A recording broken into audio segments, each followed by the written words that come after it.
EMS के exam हो या सीएसएस का एग्जाम हो, English grammar composition and precis paper जो है वो बड़ा इंस्ट्रूमेंटल होता है। मैं अपनी आज की इस वीडियो में एक पास्ट पेपर यानी 1992 का सीएसएस का जो English grammar and composition and precis का पेपर हुआ था, उसका प्रेसी का जो पैराग्राफ था वो आपके सामने लेके आऊंगा। उसको रीड आउट करूंगा आपके सामने ताकि उसकी आपको अंडरस्टैंडिंग हो कि उस पे अंदर लिखा हुआ क्या था। फिर मैं आपको उसकी प्रेसी बनाना सिखाऊंगा। प्रेसी बनाने के असूल क्या होते हैं, इनके प्रिंसिपल्स कौन से होते हैं, कौन सी चीज़ें प्रेसी बनाने के प्रेसी मेकिंग के अंदर ज़रूरी होती हैं, और कौन सी चीज़ें प्रेसी राइटिंग के दौरान में हम स्किप कर देते हैं, ओमिट कर देते हैं, डिस्कार्ड कर देते हैं या एक्सक्लूड कर देते हैं। तो लेट मी स्टार्ट। और ये जो वीडियो है जो मैं आपके सामने बना रहा हूँ, जो जो आप देख रहे हैं, ये वीडियो जो लोग जुडिशरी के एग्ज़ाम के लिए, एडीपीपी के एग्ज़ाम के लिए, या इवन के यूनिवर्सिटी लेवल के ऊपर, या आप कह सकते हैं कि कोई भी कंपटीशन का एग्ज़ाम हो, चाहे वो एफपीएससी ले रहा हो, पीपीएससी ले रहा हो या यूपीएससी ले रहा हो, मतलब है कि कंबाइंड कंपेटिटिव एग्जामिनेशन, चाहे वो किसी भी प्रोविंस का हो पाकिस्तान के अंदर, सिंध का, बलूचिस्तान का, खैबर पख्तूनख्वा का या पंजाब का हो, या इवन के आज़ाद जम्मू कश्मीर का हो या गिलगित बल्तिस्तान का, जो कंबाइंड कंपेटिटिव एग्जामिनेशन होता है, उसमें प्रेसी का क्वेश्चन कहीं पे भी है English grammar and composition and precis के पेपर में, तो उनके लिए ये वीडियो बड़ी इंस्ट्रूमेंटल है, यूजफुल है। ये 1992 यानी कि 1992 का जो पेपर था सीएसएस का, English grammar composition and प्रेसी writing का, उस पेपर के अंदर ये पैराग्राफ आया। मैं आपके सामने इसको मजीद विजिबल कर देता हूँ। और इस पैराग्राफ को अगर देखें, मैं इसको स्टार्ट करता हूँ। होपफुली ये आपको विजिबल होगा। मैं इसको मजीद कोशिश करता हूँ कि विजिबल बना दूँ। Yes, and let me start reading it. कि देखें, जब भी हमको प्रेसी का पैराग्राफ हमारे सामने आता है, अगर वो तीन पैराग्राफ हैं, दो पैराग्राफ हैं, तो प्रेसी हमेशा एक पैराग्राफ की जो प्रेसी बनती है, जिसकी फाइनल वन थर्ड बनता है, वो एक ही पैराग्राफ होता है। चाहे आपको तीन पैराग्राफ दिए गए हों, दो पैराग्राफ दिए गए हों, या इवन के चार पैराग्राफ भी दिए गए हों, अमूमन देखा गया है कि एक ही पैराग्राफ दिया जाता है एग्जामिनेशन में। लेकिन अगर कोई ऐसी बात है जो कि दो तीन पैराग्राफ में लिखी हुई है, तो प्रेसी उसकी एक ही पैराग्राफ बनेगी। जी, मैं उसके प्रिंसिपल भी बताता हूँ। प्रिंसिपल्स क्या हैं, पहले मैं वो बता दूँ आपको, जो कि मैंने इस वीडियो के एंड पे भी शामिल किए हुए हैं। पहले में हम देख लेते हैं इसके प्रिंसिपल्स। ये 10 प्रिंसिपल्स मैं आपको जल्दी जल्दी बता देता हूँ, ताकि जब हम प्रेसी बनाने की तरफ जाएंगे तो आपको पता होगा कि प्रेसी के क्या क्या असूल है। पहली बात तो ये है कि आप पूरे पैराग्राफ को जो आपके सामने एग्जामिनेशन हॉल में दिया होता है, आप उसको पढ़ें और उसका सेंट्रल थीम निकालें। फिर उसके बाद आप उसकी जो लेंथ है वो सिस्टमेटिकली रिड्यूस करें, यानी कि आप ओरिजिनल पैसेज को वन थर्ड तक मिनिमाइज करें, लेकिन आप कंटेंट को रिड्यूस करें, मीनिंग को रिड्यूस ना करें। जो उसकी मीनिंग्स हैं वो ओमिट नहीं होने चाहिए जो आप प्रेसी बनाएंगे उसकी वन थर्ड। तीसरी बात यह है कि जो ऑथर था जिसने वो पैराग्राफ लिखा, उसका जो अपना व्यू पॉइंट था, जो स्टांस था, उसको आप मेंटेन करें, प्रिजर्व करें, यानी कि आपने अपनी पब्लिक ओपिनियन या अपनी पर्सनल ओपिनियन उसमें नहीं देनी होती। और चौथी बात यह है कि लॉजिकल सीक्वेंस में जो बात पहले की गई है, जो आपको गिवन पैराग्राफ होगा, एक हो, दो या तीन पैराग्राफ हो, उसमें जो बात पहले की गई है आप उसको प्रेसी में भी पहले लिखें। ऐसे नहीं है कि जो पैराग्राफ, अगर दो तीन पैराग्राफ दिए गए हैं एग्जामिनेशन हॉल में, तो आपका जो तीसरे पैराग्राफ के अंदर जो बात है आप प्रेसी में पहले लाइन में ना लिखें। तो जिसको हम कहते हैं लॉजिकल सीक्वेंस। और पांचवी बात यह है कि आप अपने अल्फाज यूज़ करें। अमूमन कैंडिडेट्स एक मिस्टेक ये करते हैं कि जो पैराग्राफ के अंदर वर्डिंग दी होती है उसी को यूज़ करते रहते हैं। तो आप अपने वर्ड यूज़ करें, सिनोनिम्स। आपकी इंग्लिश अच्छी होनी चाहिए, आपको पता होगा कि इस वर्ड का कोई क्रुएलिटी लिखा हुआ है, तो उसके लिए आप कौन सा वर्ड यूज़ कर सकते हैं। और छठी बात यह है कि आपने प्रिसाइज करना है। जो प्रेसी होती है उसका नाम जैसे प्रेसी, तो वो होती भी प्रिसाइज है। और बड़ा कॉम्पैक्ट किस्म का आपने उस यूज़ करनी है कि कोई ऑर्नामेंटल या फ्लावरी लैंग्वेज, या कोई ऐसी कोई कोटेशन, या उसमें कोई स्टैटिस्टिक्स दी हुई है, या कोई वजाहत दी गई है, एग्जांपल्स दी गई हैं, इलस्ट्रेशन दी गई हैं, बार बार कुछ चीज़ें रिपीट हो रही हैं ओरिजिनल पैसेज में, तो आपने वो एलिमिनेट कर देनी है। इसके अलावा सातवीं बात ये है कि आपने इनडायरेक्ट स्पीच में, अगर वहाँ कोई डायरेक्ट स्पीच लिखी हुई तो आपने इनडायरेक्ट वे में लिखनी है चीज़ें। यानी कि आपने जो कन्वर्सेशनल स्टाइल होता है, जैसे हम कोई डायलॉग कर रहे होते हैं, एक बंदा गुफ्तगू करता है, अगला बंदा गुफ्तगू करता है, तो उसको इन्वर्टेड कमाज में जो चीज़ लिखी होती है, तो उसको आपने वो जो कन्वर्सेशनल अंदाज होता है, जो डायलॉग का अंदाज होता है, जो रेटरिकल क्वेश्चंस होते हैं, जो अक्सर स्टेटमेंट के अंदर लिखा होता है और आगे क्वेश्चन मार्क होता है, तो आपने उन क्वेश्चंस को मेंटेन नहीं करना होता। यानी कि जो क्वेश्चन पैराग्राफ में दिए होंगे वो होंगे, अगर जो पैसे दिया गया हो उसमें अगर कोई स्टेटमेंट ऐसी है जिसके आगे क्वेश्चन मार्क लगा हुआ है, तो वो एक रेटिकल अंदाज है, इंटरोगेटिव अंदाज है, इंट्रोगेटिव किस्म का। तो आपने उसको उस किस्म के क्वेश्चंस को आपने वहाँ पे प्रेसी में शामिल नहीं करना। उनको आपने सिंपल वर्ड में लिखना है, इनडायरेक्ट वे में। इसी तरह अगर आपने, एक और बात है कि आपने जो ओरिजिनल टोन है, जो उसके टेंसेज हैं, उनको अगर कोई प्रेसी ऐसी है जो पास्ट में लिखी हुई है तो आप उसको फ्यूचर में प्रेस नहीं बना सकते। पैराग्राफ अगर फ्यूचर में दिया हुआ है तो आप उसकी प्रेसी पास्ट में नहीं बना सकते। तो टेंस को मेंटेन करना है आपने। जिस अगर माजी में लिखा गया है तो प्रेसी भी माजी में लिखी जाएगी, अगर वो हाल में लिखा हुआ पैराग्राफ है तो उसकी हाल में बनेगी, प्रेजेंट में बनेगी प्रेसी। इसी तरह आपने अप्रोप्रिएट टाइटल लाजमी देना होता है जब भी आप उसको ख़त्म करते हैं, उस पर टाइटल के स्पेसिफिक नंबर होते हैं। इसी तरह आपने क्लियर और करेक्ट लैंग्वेज यूज़ करनी होती है। आप उसमें कोई नेगेटिव मतलब है कि कोई ग्रामर की मिस्टेक्स आप उसको नहीं कर सकते, कमिट नहीं कर सकते। अब हम पैराग्राफ की तरफ आते हैं। Throughout the ages of human development, men have been subject to two miseries of two kinds। कि जब जब से इंसान डेवलप हुआ है, जब से बनी नौ इंसान ने मतलब है कि जो तरक्की की मनाजिल तय की हैं, इंसान को जो दो किस्म की मसाइब का सामना रहा है।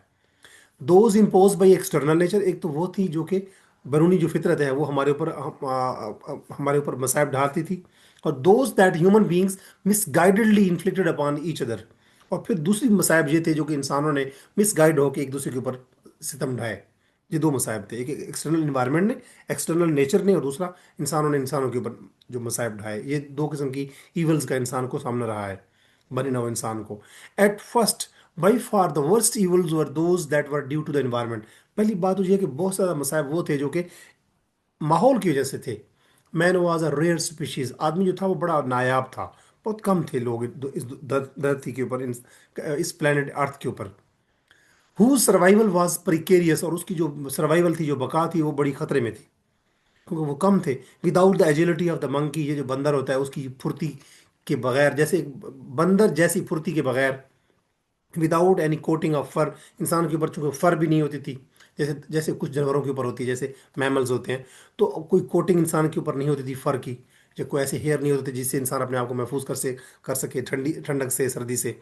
He has not he has difficulty in escaping from wild beasts and in most parts of the world could not endure the winter's cold। क्योंकि उसके पास बंदर जैसी फुर्ती नहीं थी, चुस्ती नहीं थी, और इस तरह उसके ऊपर कोई कोटिंग नहीं होती थी फर की, यानी कि उसके ऊपर कोई ऊन नहीं होती थी इंसान के ऊपर। इसलिए वो जो जंगली जानवर होते थे, जो खूनखार दरिंदे होते थे, उनसे वो नहीं बच सकता था, और वो सर्दियों में सर्दी से नहीं बच सकता था क्योंकि उसके पास फर, उसके ऊपर फर नहीं होती थी, जैसे मैमल्स जानवरों के ऊपर होती है, भेड़ बकरियों के ऊपर होती है। He had only two biological advantage, उसको सिर्फ हयातियाती तौर पे, अपनी जो उसकी बायोलॉजिकल तौर पे उसको सिर्फ दो फायदे थे। कौन से?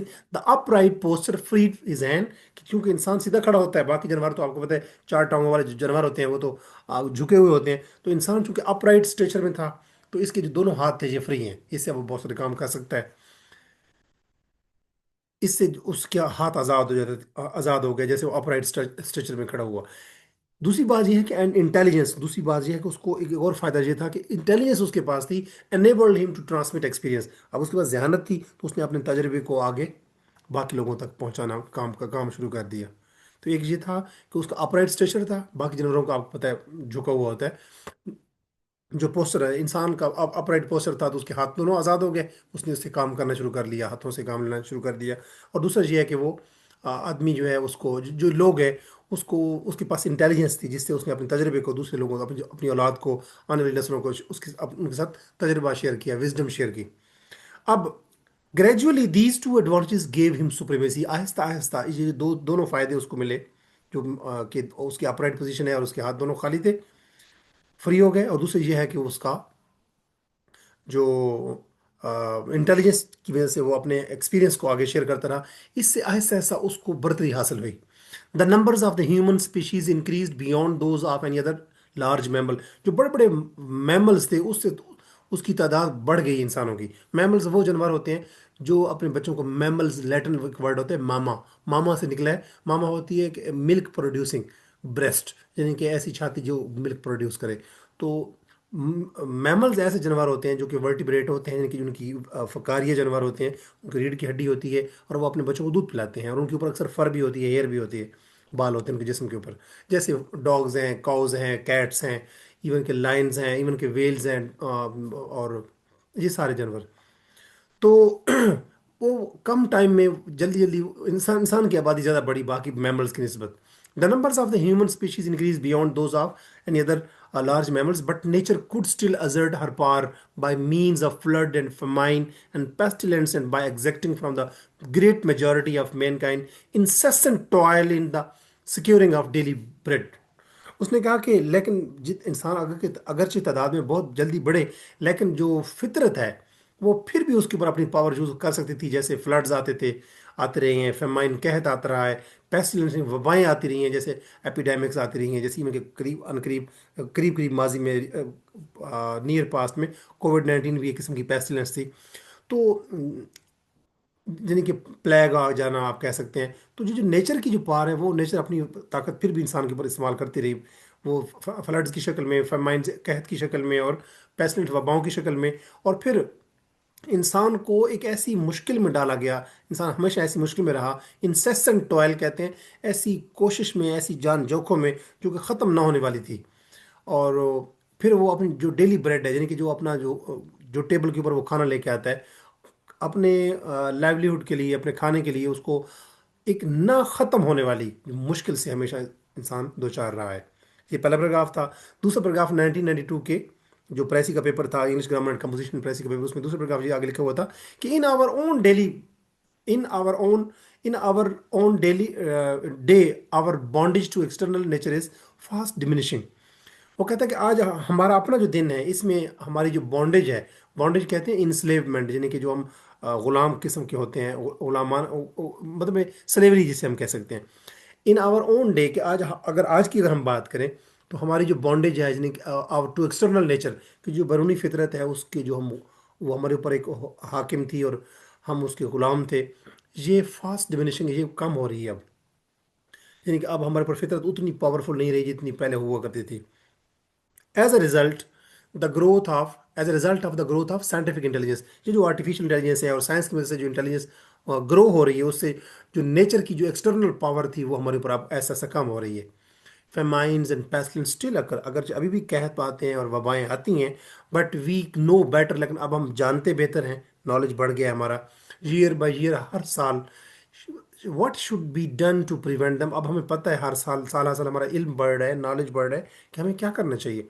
Hard work is still necessary, अभी भी जो मेहनत है वो ज़रूरी है, but only because we are unwise. लेकिन वो कहता है कि अगर हम, क्योंकि हम चूंकि अनवाइज हैं, इतने समझदार नहीं हैं, गिवन पीस एंड कोऑपरेशन, अगर अमन हो, अगर कोऑपरेशन हो, इंसान कोऑपरेट आपस में करें, we could subsist on a very moderate amount of toil, तो हम थोड़ी सी मेहनत के साथ भी हम सब्सिस्ट कर सकते हैं, यानी कि हम बका हासिल कर सकते हैं, सर्वाइव कर सकते हैं। इसी तरह आगे लिखा हुआ है कि विद एग्जिस्टिंग टेक्निक, अभी जो हमारे पास टेक्निक्स हैं जिंदा रहने के लिए, जिंदगी गुजारने की, we can whenever we choose to exercise wisdom, जब भी हम अपनी हिकमत अमली को यूज करना चाहें, we can be free of many ancient forms of bondage to external nature. अगर हम चाहें अभी भी कि हम अपनी विजडम को यूज करना चाहें, तो वो जो पुराने दौर की यानी कि पुराने दौर की जो हमारी स्लेवरी थी टुवर्ड्स एक्सटर्नल पावर, जो नेचर हमारे ऊपर, हमें नेचर ने हमें गुलाम बना रखा था, हम उससे छुटकारा हासिल कर सकते हैं अगर हम अपना विजडम यूज करना चाहें। और आखिरी पैराग्राफ था, but the evils that man inflict upon each other, लेकिन जो मसाइब इंसान इंसानों के ऊपर ढाते हैं, जुल्म ढाते हैं, हैव नॉट डिमिनिश्ड, वो भी कम नहीं हुए, इन द सेम डिग्री, उस हद तक जैसे नेचर ने हमारे ऊपर जुल्म ढाना अभी कम कर दिए। देयर आर स्टिल वॉर्स, अभी भी जंगें होती हैं, अभी भी ऑपरेशन जुल्म होते हैं, एंड हिडियस क्रूएलिटीज, और अब अभी भी ऐसी अगली किस्म के और बड़े रुथलेस किस्म के अभी भी जुल्म होते हैं। एंड ग्रीडी मैन, इंसान इंसान बैठाते हैं, and greedy man still snatch wealth from those who are less skilful or less ruthless than themselves, और अभी भी जो लालची आदमी है वो ऐसे लोगों से जिनके पास स्किल्स कम है, जो अभी जो कम जालिम है, उनसे अभी भी जालिम इंसान उनसे नवाला छीन लेते हैं। Love of power still leads to vast tyrannies, अभी भी जो पावर की जो हवस होती है, यानी कि जो पावर की जो मोहब्बत होती है कि हमारे पास पावर हो, इन्फ्लुएंस हो, अथॉरिटी हो, उससे क्या होते हैं, बड़े बड़े जुल्म, वसी जुल्म जो है वो जन्म लेते हैं। Or to mere obstruction when its grosser forms are impossible, या अगर बड़ी शदीद किस्म के जुल्म ना भी इंसान डाले तो फिर भी इंसान ऑब्स्ट्रक्शन यानी कि रुकावटें ज़रूर डालते हैं दूसरे लोगों की ज़िंदगियों में। एंड फियर डीप, और जो शदीद किस्म का जो गहरा दुख होता है, जो डर होता है, स्कार्सली कॉन्शियस फियर, यानी कि जो कि कॉशियस फियर होता है, जो हमारे साइकोलॉजिकली हमें फियर होता है, is still the dominant motive in very in in very many lives. बहुत से लोगों की जिंदगी में अभी भी जो खौफ है वो बड़ा डोमिनेंट मोटिव है। खौफ की वजह से ही लोग काम करते हैं, खौफ की वजह से ही, खौफ पैदा करके ही लोग लोगों को अपना ओबीडियंट बनाते हैं। ये तो ओरिजिनल पैराग्राफ्स हो गए। अब ये तीन पैराग्राफ हैं, इनकी जो प्रेस बनेंगी वो एक ही बनेगी। अब इसमें से इंपॉर्टेंट बातें क्या थी वो निकाल लेते हैं। हमने बात की इसी पैराग्राफ में कि two sources of human misery हैं, कि एक वो जो कि एक्सटर्नल नेचर हमारे ऊपर मिजरी ढाती है, जुल्म ढाती है, मसाइब ढाती है, और दूसरी ये है कि इंसान इंसानों के ऊपर जुल्म ढाते हैं। ये बड़ी अहम बात है इसमें। दूसरी बात ये थी कि जो नेचुरल फोर्सेज हैं वो मेन थ्रेट थी अर्ली अगर ह्यूमन हिस्ट्री देखें तो जो नेचर की फोर्सेज थी, जैसे इन्वायरमेंटल हार्डशिप्स थी, आप कह सकते हैं फ्लड्स थे, फमाइंस थे, इस तरह। तो इन्वायरमेंट जो है वो हमारे ऊपर जुल्म ढाता रहा। नेचुरल फोर्सेज जिनके आप कह सकते हैं। अर्ली ह्यूमन जो वल्नरेबिलिटी, इसके ऊपर बात की गई है कि ह्यूमन सर्वाइवल जो थी वो बड़ी अनसर्टेन थी और इंसान बड़ा वीक था, कमज़ोर था। और बात की गई है कि ह्यूमन को, जो इंसान है उनको दो बायोलॉजिकल एडवांटेज थे। एक वो अपराइट पोस्चर वाली बात, दूसरा उसने कहा कि उसके पास इंटेलिजेंस थी जिससे वो अपना एक्सपीरियंस शेयर करते थे। और एक और बात उसमें की गई है कि ग्रेजुअल ह्यूमन सुप्रीमेसी, कि ऐसा ऐसा इंसान सुप्रीम बनता गया। आपने जो बायोलॉजिकल दो बेनिफिट्स उसको हासिल थे, उस वजह से वो नेचर के ऊपर, जो एक्सटर्नल नेचर होती है उसके ऊपर वो क्या हो गया, सुप्रीम हो गया, बरतर साबित हो गया। एक और बात इसमें की गई है कि नेचर की जो नेचर की जो नेचर फिर भी जारी रही। अगरचे हम प्रोग्रेस करते रहे लेकिन नेचर फिर भी हमारे ऊपर हावी रही। कैसे कि फ्लड्स भी आते रहे, फेमाइंस भी और पेस्टिलेंट्स भी, और इसी तरह इंसान को फिर भी सख्त मेहनत करना पड़ी, टॉयल में से गुजरना पड़ा। और बात की गई कि साइंटिफिक प्रोग्रेस, यानी कि जो साइंटिफिक इंटेलिजेंस है वो बढ़ती गई। उससे हम जो हमारी जो गुलामी थी, एक्सटर्नल जो नेचुरल पावर्स के आगे हम जो गुलाम थे, वो ऐसा ऐसा क्या हो गई, कम होती गई, क्योंकि साइंटिफिक इंटेलिजेंस का, साइंस ने तरक्की की बाल फाज दी गई। और आगे बात की गई है कि जो नेचुरल डिजास्टर है उनकी प्रिवेंटेबिलिटी के ऊपर बात की गई है, कि फमाइंस और डिजीजेज अभी भी आती हैं, लेकिन अभी जो है इंसान का चूंकि नॉलेज बढ़ गया है तो अब हम काफ़ी हद तक उनसे बच सकते हैं, कहत से भी और बीमारियों से भी और जनी पेस्टिलेंस से भी, वबाओं से। और आगे बात की गई है कि possibility of reduce labour through wisdom and, अगर अगर हम लोग आपस में कोऑपरेट करें और विजडम यूज़ करें तो अभी भी हम जो हमारी लेबर है, जो हमें सख्त मेहनत करना पड़ती है अपनी ज़िंदगी को, जो अपनी सर्वाइवल के लिए, तो उस जो टॉयल है, अन इंसेसेंट टॉयल जो है, जो न ख़त्म होने वाला जो सिलसिला था कोशिश का, जदोजहद का, उसको हम कम कर सकते हैं। और आखिरी बात इसमें की गई है इंपॉर्टेंट, कि जो ह्यूमन मेड जो इवल्स हैं, यानी कि जो इंसान इंसान पे जुल्म ढाते हैं, वो अभी तक तब्दील नहीं हुए। अभी भी जंगें होती हैं, अभी भी ऑपरेशन जुल्म होता है, क्रूएल्टी होती है, अभी भी इंसान लालची हैं, लोगों से नवाले छीन लेते हैं, अभी भी जुल्म होता है, टायरनी, अभी भी खौफ का कारोबार होता है। ये बातें इंपॉर्टेंट की गई। अब कुछ इररिलेवेंट पॉइंट्स की थी जो कि एक्सक्लूडेबल पॉइंट्स हैं, जो कि हमें इसमें प्रेस में हम शामिल नहीं करेंगे। जैसे स्पेसिफिक फिजिकल कंपैरिजन किए गए हैं कि बंदर जैसी फुर्ती, agility of the monkey, lack of fur, इंसानों के ऊपर ऊन नहीं थी, डिफिकल्टी एस्केपिंग वाइल्ड बीस्ट, कि हम जो वहशी जानवर हैं उनसे अब भाग बच नहीं सकते, और inability to endure winter cold, के सर्दी से हम बच नहीं सकते। ये बातें जो है वो हम स्किप कर देंगे, यानी कि इन एडजेक्टिव्स को हमें इस्तेमाल नहीं करना चाहिए। और माइनर बायोलॉजिकल जो एक्सप्लेनेशन की गई हैं कि हम इंसान का जो अपराइट पोस्चर होता है इसको, उससे क्या फ़ायदा होता है, और बाकी इंटेलिजेंस जो है उससे हम एक्सपीरियंस को शेयर कर सकते हैं, ट्रांसमिट कर सकते हैं। तो इस ये बायोलॉजिकल जो एक्सप्लेनेशन है इनको हम, ये इरेलीवेंट है या लेस इंपॉर्टेंट है। इस तरह एग्जैक्ट नेचुरल कैलमिटीज जो है, जो बार बार रिपीट की गई हैं कि फ्लड, माइन, पेस्टिलेंट्स, इनको हम समराइज करके नेचुरल हैजर्ड्स में कन्वर्ट करेंगे। सारी चीज़ों का जिक्र नहीं करेंगे क्योंकि हमने कंडेंस करना है, प्रेसी बनानी है। इसी तरह एक्सप्लेनेटरी फ्रेजेस कुछ इस्तेमाल की गई हैं, जैसे by far the worst evils, या इस तरह लिखा गया incessant toil in the securing of daily bread. इसका मतलब है कि जो मुसलसल इंसान मेहनत करता रहा है अपना लुकमा रोटी हासिल करने के लिए, तो इसको जो लंबी लंबी जो रेटरिकल फ्रेजेस हैं इनको हम एक्सक्लूड करेंगे। और मॉरल और इमोशनल किस्म के एडजेक्टिव यूज की गई हैं, जैसे हिडियस क्रूएलिटीज, ग्रीडी मैन, वास्ट टायरेनीज। तो हिडियस क्रूएलिटीज मतलब कि ऐसे जुल्म जो कि बड़ी अगली हों, ग्रीडी मैन, अब बड़े लालची लोग हैं इंसान जो है, और वास्ट टायरेनीज के बड़े वसी पैमाने के ऊपर जो जुल्म होते रहे। अब इन इमोशनल जो एडजेक्टिव्स हैं इनको हम स्किप करेंगे। इसमें साइकोलॉजिकल एलेबोरेशन की गई है कि डीप स्कार्सली कॉन्शियस फियर, इसको हम समराइज करके फियर ही लिखेंगे। ठीक हो गया। तो अब हम चलते हैं कुछ इसके ऊपर मैं 3 टिप्स बताऊंगा आपको। पहली बात यह है कि आपने कंट्रास्ट पे फोकस करना है, जैसे कि किस चीज़ का किसी चीज़ का अगर कंपैरिजन किया गया है, कंट्रास्ट किया गया है। जैसे नेचुरल इवल्स अब डिक्लाइन हो रही हैं, लेकिन जो ह्यूमन इवल्स हैं वो अभी भी कायम है। अब ये जो इसका कंपैरिजन किया गया, आपने इसके ऊपर फोकस करना है। जब भी आपके सामने पैराग्राफ है उसमें अगर कोई कंपैरिजन किया गया है, तो उसके ऊपर फोकस करें कि वो आपकी प्रेसी का एक सेंट्रल थीम बन सकता है। दूसरा ये है कि आपने एग्जाम्पल जो है उनको क्या करना है, कंप्रेस कर देना है, एग्जाम्पल नहीं लिखनी, उससे एब्स्ट्रैक्ट कोई आइडिया लेना है आपने। और तीसरी बात यह है कि प्रेसी को अपने एनालिटिकल बनाना है। लगे प्रेसी पढ़ के कि आपका माइंड एनालिटिकल है, रादर देन कि आपने उन्हीं चीज़ों को डिस्क्राइब नहीं करना जो कि ओरिजिनल पैराग्राफ में जो ओरिजिनल कंटेंट दिया गया होगा। अब जरा मैं इसकी प्रेसी बनाते हैं, जरा देखिएगा। इस पैराग्राफ को पढ़ने के बाद, प्रेसी का एक ही पैराग्राफ होगा, याद रखें 3 पैराग्राफ थे लेकिन मैंने एक ही पैराग्राफ लिखा है यहाँ पे। और इसको नोट करें कि throughout history human beings have suffered from two main sources of misery. कि अगर हिस्टोरिकली देखें तो ह्यूमन बीइंग जो है उनको 2 किस्म के मिजरी का सामना रहा है। Forces of nature and harm inflicted by other humans. कि जो नेचर उनके ऊपर जो नेचर की जो फोर्सेस थी, उनके उनकी वजह से उनको इवल्स का सामना रहा है। और दूसरा ये है कि जो जो मुश्किलात थी या मसाइब थे या हार्डशिप्स थी जो कि दूसरे ह्यूमन उनके ऊपर इन्फ्लिक्ट करते रहे हैं, यानी कि ढाते रहे हैं, जुल्म ढाते रहे हैं। ये तो जब से हिस्ट्री है इंसान की, शुरू से ही, तो इंसान के ऊपर 2 किस्म के मसाइब या मिजरीज रही हैं। आगे उसने लिखा है कि in early times natural hardships were the great threat. शुरू शुरू में जो नेचुरल हार्डशिप्स थे वो बहुत बड़ी इंसान के लिए खतरात थे। As human survival was uncertain due to physical weakness and harsh environments. क्योंकि इंसान फिजिकली कमज़ोर था, वीक था। और जो हार्श इन्वायरमेंट थे, यानी कि जो इंसान का जो माहौल था वो बड़ा हार्श था। गर्मियों में बहुत गर्मियाँ, सर्दियों में बहुत सर्दियाँ, तो उससे इंसान की सर्वाइवल मुश्किल थी। इसलिए जो शुरू शुरू में जो इंसान के लिए जो जो शुरू का जो टाइम था उसमें नेचुरल हार्डशिप्स की वजह से, जो कुदरत की वजह से जो हार्डशिप्स इंसान होती थी, वो इंसान के लिए बड़ी मुसीबत होती थी, इंसान के लिए बड़ी धमकी खेज होती थी वो। क्योंकि इंसान फिजिकली कमजोर था और उसका एनवायरनमेंट बड़ा हार्श था। Humanity possessed only 2 advantages. इंसानियत में सिर्फ 2 फायदे थे, यानी कि इंसान होने में सिर्फ 2 फायदे इंसान को हासिल थे, कि upright posture and intelligence which gradually enabled growth, cooperation and dominance over other species। Though nature continued to cause suffering through disasters and relentless toil। इसको हम हटा भी सकते हैं, इसको हम हटा भी सकते हैं सिंपली। हम कह सकते हैं कि इंसानों को, यानी कि ह्यूमैनिटी को सिर्फ 2 किस्म के फायदे थे, अपराइट पोस्चर और इंटेलिजेंस।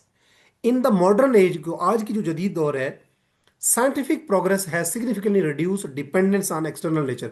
आज चल क्योंकि साइंटिफिक प्रोग्रेस हो गई है, यानी कि साइंस की तरक्की हो गई है, इस वजह से इंसान की जो डिपेंडेंस है, इंसान जो तकिया करता है, रिलाय करता है, डिपेंड करता है किसके ऊपर, एक्सटर्नल नेचर के ऊपर, वो अब कम हो गई है हमारी डिपेंडेंस। वो जिसके लिए ओरिजिनल पैराग्राफ में वर्ड इस्तेमाल किया गया, बॉन्डेज का। तो अब हमारी जो इंसलेवमेंट है, जो स्लेवरी थी हमारी नेचुरल फोर्सेस की तरफ, और वो जो हमारी डिपेंडेंस है, जो रिलायंस है, जो बॉन्डेज है, वो क्या हो गई है, रिड्यूस हो गई है। Making it possible to prevent many natural calamities and lessen physical labour through wisdom and cooperation. अब इससे क्या फ़ायदा हुआ है कि हम इस काबिल हो गए हैं कि जो नेचुरल कैलमिटीज़ हैं उनको हमने कम कर दिए। और हमने हमारी जो फिजिकल लेबर होती है, यानी कि जो हम मेहनत करते थे, मजदूरी करते थे, बहुत ज़्यादा टॉयल में से गुजरते थे, मुश्किल में से, वो अब लेस फिजिकल लेबर हम यूज़ करते हैं, क्योंकि हम विजडम को यूज़ कर रहे हैं और आपस में कॉपरेट कर रहे हैं।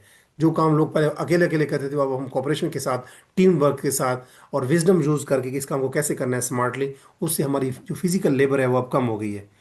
हाउएवर, ताहम, ह्यूमन मेड ईवल, जो कि इंसानी बनाई हुई जो मुश्किलात हैं, जो मसाइब हैं, हैव नॉट डिक्लाइन कोरिस्पॉन्डिंगली।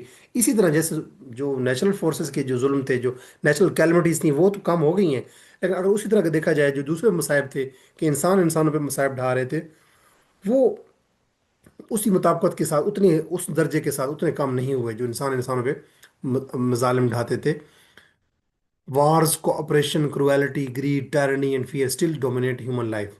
इसको हम कह सकते हैं, इस सारे वर्ड्स को, क्योंकि ये सारी वर्ड यूज किए गए, ये एग्जांपल्स हैं, तो हम इसको क्या कहेंगे, इसको हम कहेंगे human evils still dominate human life. ठीक है, या इसको हम कह सकते हैं human made evil still dominate human life. कि इंसानों के जो बनाए हुए जो इवल्स हैं वो अभी भी इंसानी लाइफ के ऊपर, यहाँ पे ह्यूमन लाइफ की बजाय हम लिख देते हैं ह्यूमैनिटी। क्योंकि ह्यूमन का वर्ड पहले आ चुका है। Human made evil still dominate humanity. अभी भी जो इंसानों ने जो मसाइब दरियाफ्त किए हैं, जब जब बनाए हैं, इजाद किए हैं, वो फिर भी बने नौ इंसान के ऊपर डोमिनेट करते हैं। Showing that while control over nature has increased. ये इस बात को जाहिर करता है कि अगरचे while control over nature has increase, कि अगर हमारा नेचर के ऊपर कंट्रोल बढ़ गया है, moral and social progress has lagged behind. लेकिन अभी भी अखलाकी तौर पे और समाजी तौर पे जो तरक्की है वो अभी भी उसमें हम पीछे हैं। यानी कि अभी तक भी हम इंसानों पे जुल्म ढा रहे हैं। तो ये जो चीज़ है, अब इस पैराग्राफ को अगर हम देखें तो ये पूरे पैराग्राफ, जो तीन पैराग्राफ थे, उनका वन थर्ड है ऑलमोस्ट। आपको वर्ड्स काउंट करने की जरूरत नहीं है, लेकिन आपको सेंटेंसेस काउंट कर लेंगे तो आपको आइडिया हो जाएगा। इसका अगर हम टाइटल देखें तो इसका टाइटल बन सकता है ह्यूमन सफरिंग्स, कॉलन दे के, नेचर एंड मैन। कि ये जो ह्यूमन सफरिंग्स होती हैं, सफरिंग्स कहते हैं मसाइब, यहाँ पे हम वर्ड सफरिंग्स कर सकते, कर लें तो ज़्यादा बेहतर हो जाएगा। ह्यूमन सफरिंग्स, या सिंपली ह्यूमन सफरिंग भी बेहतर है।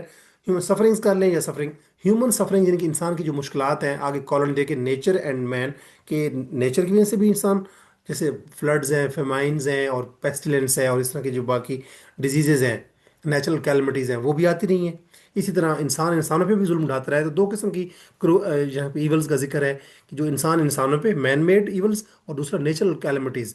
तो ये ह्यूमन इंसान दोनों की सूरतों में, चाहे नेचुरल कैलमिटीज़ हों, चाहे इंसान इंसानों पर जुल्म करता रहे, तो उस दोनों की सूरतों में इंसान के ऊपर सफरिंग होती रही है, इंसान मुश्किलात में से गुजरता रहा है। तो टाइटल बन सकता है human suffering, colon, nature and man.